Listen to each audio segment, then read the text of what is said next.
तलत हुसैन साहब भी हमें ज्वाइन कर चुके हैं। तलत साहब, इस फैसले को कैसे देखते हैं आप सर? देखिए, इसमें 3-4 पहलू बड़े अहम हैं। एक तो ये कि अगर आप प्रेस रिलीज का जायजा लें तो उसके अंदर वाज़ेह अंदाज से बताया गया कि ये केस कितने अरसे चला और किस तरीके से चला। जी। जो मिलिट्री कोर्ट्स के तहत केसेस चलते हैं वो आम अदालतों के केसेस से बहुत मुख्तलिफ होते हैं। उसके अंदर आप सिर्फ पेशियां भुगतते नहीं हैं, तारीखें लेते नहीं हैं, वो कैलेंडर के मुताबिक चलते हैं। तो जितनी देर भी ये केस चला उसके अंदर जितनी लीगल प्रोसीडिंग्स हुई, मेरे ख्याल में आम अदालतों में जो केसेस चलते हैं उनके अंदर 5 साल में भी इतना काम नहीं होता। तो एक तो ये ध्यान में रखिएगा कि ये कोई बहुत जल्दबाजी के अंदर या तारीखें ले लेके और तवालत पजीर करके केस को नहीं चलाया गया। दूसरी बात, जो चार्जेस हैं 4 के 4, उन चारों पर जो जनरल फैज हमीद हैं, रिटायर्ड लेफ्टिनेंट जनरल, वो गिल्टी पाए। ये चार्जेस बड़े संजीदा हैं। इसके अंदर आर्मी का अपना डिसिप्लिन भी इन्वॉल्व है, रियासती मामलात भी इन्वॉल्व हैं और इसके अंदर सियासी मामलात भी इन्वॉल्व हैं। और फिर इसी प्रेस रिलीज के अंदर अगर आप देखें, जो आखिरी पैरा है वो सबसे अहम है, जिसके अंदर ये कहा गया कि इनकी सियासी अनासर के साथ गठजोड़ जिसके जरिए रियासती अमूर में खलफिशार या फितना और अदम इस्तेहकाम पैदा हुआ, उसका भी जायजा लिया जा रहा है। अच्छा, इसमें उन्होंने 9 मई का जिक्र नहीं किया, लेकिन अगर आप पिछले साल दिसंबर में ISPR की प्रेस रिलीज को उठा के देखें, जो इत्तेफाक की बात है 11 दिसंबर को ही छपी थी, उसके अंदर भी एक पैरा लिखा गया जनरल फैज हमीद के केस के बारे में, जिसमें बाकायदा 9 मई के केस का जिक्र है। आज की प्रेस रिलीज में इस केस का जिक्र नहीं है, लेकिन 9 मई की केस का जिक्र है पिछले ISPR की प्रेस रिलीज के अंदर। ये मुराद ये कि मामला यहाँ पे खत्म नहीं हुआ, ये मामला अब चलेगा, क्योंकि जब जनरल फैज हमीद ने अपना दिफा किया होगा अपनी पसंद के लॉयर्स के जरिए, जो प्रेस रिलीज में लिखा हुआ है कि उनको लॉयर मुहैया किए गए थे, तो फिर उन्होंने दिफा में कुछ बातें की होंगी, कुछ मवाद शेयर किया होगा, कुछ वहां पर ऐनी शाहिदीन होंगे, कुछ टेस्टिमनीज होगी, कुछ तहकीक होगी। उससे जो मवाद निकला होगा उसको अब मुमकिन तौर पर जुड़ जाना है उस मुकदमे के साथ जिसमें 9 मई भी आता है। तो ये एक बहुत ही अहम डेवलपमेंट है आज की, अगर आप इस जाविये से देखें। और फिर ये देखें, ये सजा जो है ये सिर्फ 14 साल की सजा नहीं है। अमूमन 14 साल आपको पता है उम्र कैद सजा होती है, 14 साल उम्र कैद ही मुतसव्वर होती है। 14 साल की सजा है और ये कैद बा मुशक्कत है। ये ऐसी कैद नहीं है कि जिसके अंदर आपके पास TV भी मुहैया होगा और अखबार भी होगा और आपके पास जिम भी होगा, पसंद के खाने होंगे। ये कैद बा मुशक्कत है, जिसके अगर आप सख्त तरीन तशरीह करें तो बहुत ही सख्त है और नरम तरीन तशरीह भी करें फिर भी वो सख्त है। तो एक मयार मुकर्रर कर दिया गया है कि जिन लोगों ने पिछले सालों में ये काम किए थे उनका मुस्तकबिल क्या है। और अगर x DG ISI, x Peshawar core commander और उस वक्त के तमाम मामलात का करता धरता कैद मुशक्कत की सजा पा सकता है, तो फिर आप तसव्वुर कर सकते हैं कि जो सियासी साथी उनके साथ मिलके या उनको इस्तेमाल करके ये काम कर रहे थे, उनके लिए कैसे मुकदमात बनेंगे। सही। बिल्कुल तला साहब, यही बात आपकी वाली बात कि अभी जैसे कि हमारे साथ फैसल बावडा मौजूद थे, उन्होंने कहा कि पीर बहुत अहम है, बड़े बड़े उन्होंने कहा है कि वो हम देख सकते हैं अब लोगों के खिलाफ भी शिकंजा कस सकता है।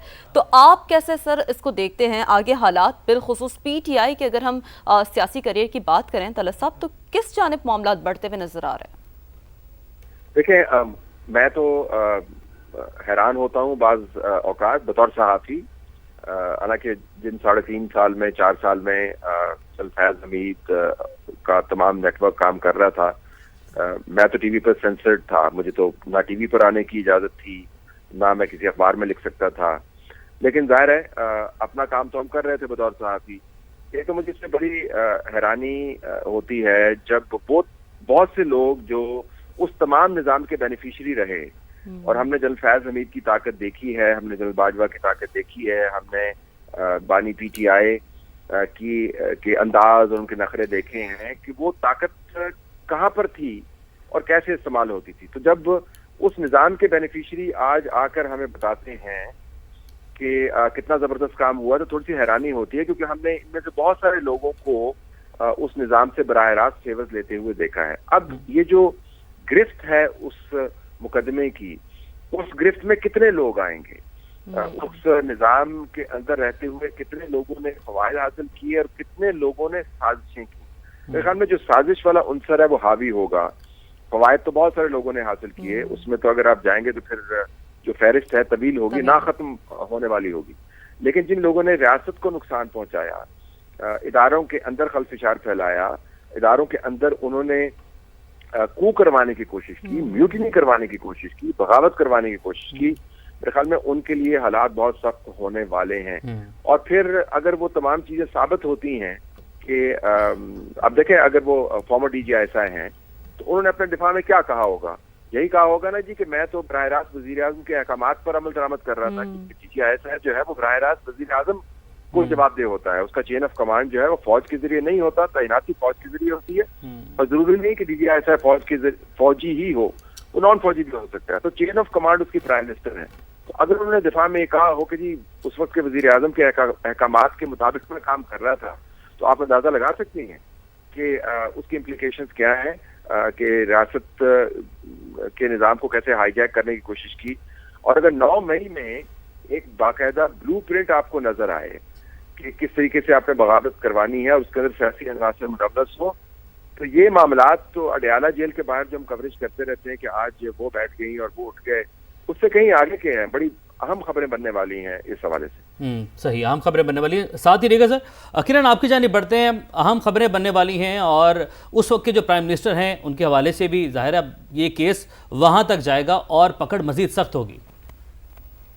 बिल्कुल ऐसा ही है, जैसे मैंने आगाज में भी ये बात कही थी कि अब ये बॉल जो है ना वो हुकूमत के कोर्ट में और प्रोसिक्यूशन के कोर्ट में आ गई है। क्योंकि इससे पहले भी, और आपके पास अभी मेहमानों में जब तारिक फजल चौधरी साहब आए और अताउल्लाह तारड़ साहब आए, तो मैं उनसे यही बात जानना चाह रही थी। क्योंकि जिस वक्त ये 9 मई का सानिया हुआ था, वाक़या हुआ था, उसके बाद की हमने गवर्नमेंट को देखा कि उन्होंने कोशिश की, और अल्लाह गरीक़े रहमत करे इरफान सिद्दीकी साहब को, कि जो कुछ पॉइंट्स बना रहे थे, जो कि कमेटी बना रहे थे, उस कमेटी के थ्रू फिर उसके बाद 9 मई के हवाले से जो भी जो उसमें इन्वॉल्व लोग थे उनको कैफरे किरदार तक पहुंचाना था। लेकिन फिर वो बात हुई और फिर वो चली गई, शायद उसके ऊपर मिट्टी पड़ गई, उस फाइल के ऊपर मिट्टी पड़ गई।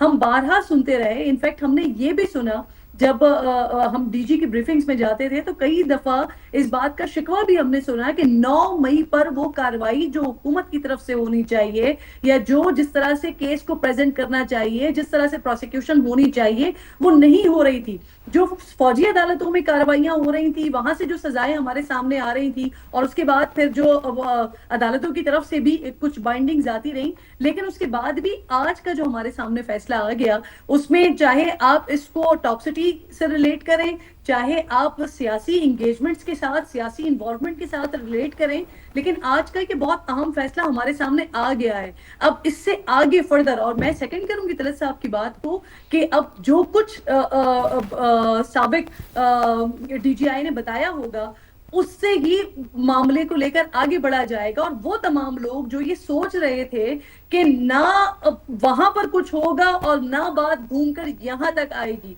और फिर बहुत सारे नैरेटिव उन दिनों में बनाने की कोशिश की गई। अगर आप कुछ ही दिनों पीछे जाइए तो आपको याद होगा कि बहुत सारे नैरेटिव्स ऐसे आ रहे थे कि कोशिश की जा रही है कि कुछ लोगों को वादा माफ गवाह बना लिया जाए, कुछ लोगों से स्टेटमेंट्स ले ली जाए। लेकिन जो हमारे पास इत्तलात हैं, ये तमाम कार्रवाई है जो इसमें अगस्त से लेकर दिसंबर हो गया है, आज 11 दिसंबर पर जब हमारे सामने फैसला आ रहा है, 15-16 ये महीने बनते हैं। तो इन 15-16 महीनों में ये कोशिश नहीं की गई कि किसी को वादा माफ गवाह बना लिया जाए, बल्कि वो तमाम डॉक्यूमेंटेड एविडेंस मौजूद है कि जिसके बाद हमारे सामने की फैसला सामने आया है। और अब यही डॉक्यूमेंटेड एविडेंस जब आगे परसू करेंगे तो आगे वो तमाम लोग जिनके यहाँ पर तो सियासी इन्वॉल्वमेंट थी,